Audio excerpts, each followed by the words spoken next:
இங்கே 12 மலையில் இருக்கக்கூடிய முருகனுக்கு வழிபாடுவதற்கு 1000 உடைமைகள் இருக்கிறது, 1000 வழிபாடு உடைமைகள் இருக்கிறது. ஆனால் அங்கே யாரை வழிபட்டுக் கொண்டிருக்கிறார்கள்?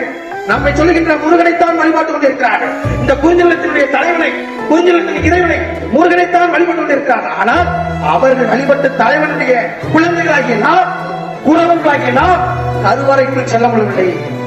வழிபடுவதில் முதன்மை எடுக்கப்படவில்லை, வழிபாட்டில் முக்கியத்துவம் கொடுக்கப்படவில்லை.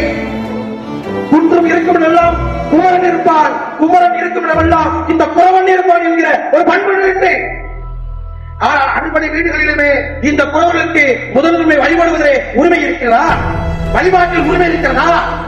பழனி மட்டுமல்ல, ஆறுபடை முருகனுடைய வீடுகளிலுமே முழுக்க முழுக்க குறவனுக்கான குறவன் மட்டம், குறவன் மட்டம், குறவன் குலம், குறவன் சொத்து என அதிகம் அசையா சொத்துக்கள் எக்கச்சக்கமாக இருக்கிறது. ஆனால் இதெல்லாம் யாரிடம் இருக்கிறது? ஆதிக்க சாதியின் வெறிப்பேர்விலே உயர்ந்த சாதி என்ற அடிப்படையில தன்னை பிடித்து தன் சமூகத்தை இழித்து இழிவாக பேசிக் கொண்டு இருக்கக்கூடிய கைகளிலே நம்முடைய மதமும் நம்முடைய உரிமையும் நம்ம மண்ணுரிமைக்கான நிலமும் அது முடங்கி கிடக்கின்றது.